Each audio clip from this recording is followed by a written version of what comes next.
हिंदू धर्म में रामनवमी का विशेष महत्व है। कहा जाता है कि इस दिन भगवान राम का जन्म हुआ था। रामनवमी के दिन ही चैत्र नवरात्र की समाप्ति होती है। इस दिन माँ दुर्गा और भगवान राम की विधि विधान से पूजा अर्चना की जाती है। तो चलिए जानते हैं रामनवमी पर्व का पौराणिक महत्व। हाय दोस्तों, मैं हूँ शिवराम सिंह और आप देख रहे हैं हिस्ट्री टीवी इंडिया। तो चलिए शुरू करते हैं। रामनवमी का त्योहार बेहद ही खास होता है क्योंकि इस दिन धरती से पाप का अंत करने और आदर्श राज्य की परिकल्पना को सच में बदलने के लिए भगवान श्री राम ने जन्म लिया था। इस दिन की महिमा इतनी खास है कि अगर रामनवमी के दिन भगवान श्री राम का स्मरण और विधि विधान से पूजा पाठ की जाए तो सारी मनोकामनाएं पूरी होती हैं। पौराणिक कथा। हिंदू धर्म शास्त्रों के अनुसार त्रेता युग में धरती से अत्याचारों को खत्म करने और धर्म की फिर से स्थापना के लिए भगवान विष्णु ने मृत्यु लोक में श्री राम के रूप में अवतार लिया। भगवान राम का जन्म चैत्र महीने के शुक्ल पक्ष की नवमी के दिन पुनर्वसु नक्षत्र में और कर्क लग्न में अयोध्या में राजा दशरथ के घर हुआ। उनकी माता का नाम कौशल्या था। भगवान राम के जन्मदिन के रूप में रामनवमी का पर्व बड़ी धूमधाम से मनाया जाता है। इस दिन देश भर में कार्यक्रम आयोजित किए जाते हैं। रामनवमी के साथ ही चैत्र नवरात्र का भी समापन होता है। रामनवमी चैत्र के हिंदू कैलेंडर माह के 9वें दिन मनाई जाती है। इस दिन रामनवमी का पर्व धरती पर परमात्मा शक्ति के होने का प्रतीक है। भगवान राम के जन्म लेने का असली मकसद रावण जैसे दुष्ट इंसान का विनाश करना था। इसलिए रामनवमी का उत्सव धर्म की शक्ति की महिमा, अच्छे और बुरे के बीच शाश्वत संघर्ष को दर्शाता है। सूर्य देव की पूजा।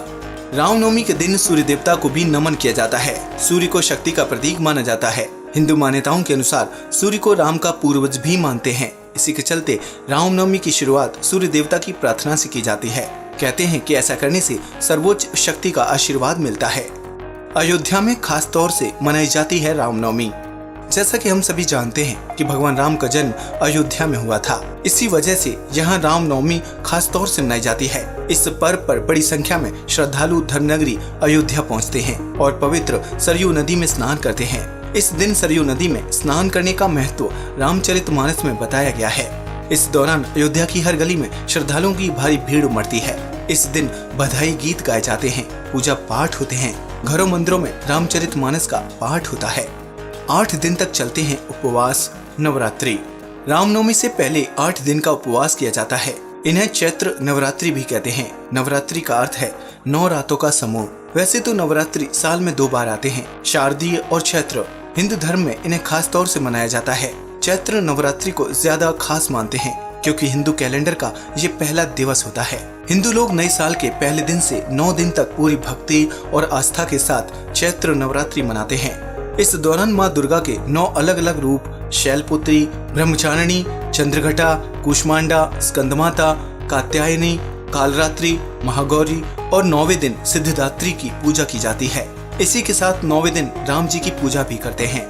मान्यता है कि इन 9 दिन के दौरान माँ दुर्गा धरती पर ही रहती हैं। ऐसे में अगर किसी शुभ कार्य की शुरुआत की जाए तो उस पर माँ की कृपा जरूर बरसती है और वो कार्य सफल होता है। कहते हैं कि चैत्र नवरात्रि के पहले दिन माँ दुर्गा का जन्म हुआ था और माँ दुर्गा के कहने पर ही ब्रह्मा जी ने सृष्टि का निर्माण किया था। इसलिए चैत्र शुक्ल प्रतिपदा से हिंदू वर्ष शुरू होता है। नवरात्रि के तीसरे दिन भगवान विष्णु ने मत्स्य रूप में जन्म लिया था और पृथ्वी की स्थापना की थी। चैत्र नवरात्रि में ही भगवान विष्णु का अवतार माने गए भगवान राम का जन्म हुआ था। इस दौरान महाराष्ट्र में गुड़ी पड़वा से चैत्र नवरात्रि की शुरुआत होती है। वहीं आंध्र प्रदेश और कर्नाटक में उगादी से चैत्र नवरात्रि की शुरुआत होती है।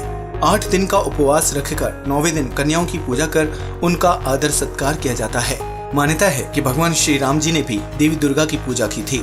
शक्ति पूजा करने के बाद उन्हें धर्म युद्ध पर विजय मिली। कहा जाता है कि इसी दिन गोस्वामी तुलसीदास जी ने रामचरितमानस की रचना का आरंभ किया था। इसलिए धार्मिक नजरिए से चैत्र नवरात्रि का खास महत्व होता है। इस तरह इन 2 महत्वपूर्ण त्योहारों का एक साथ होना रामनवमी की महत्ता को और भी बढ़ा देता है। आज के लिए बस इतना ही। वीडियो अच्छा लगा हो तो प्लीज इसे लाइक और शेयर करें, साथ ही चैनल को सब्सक्राइब भी करें। नमस्कार दोस्तों।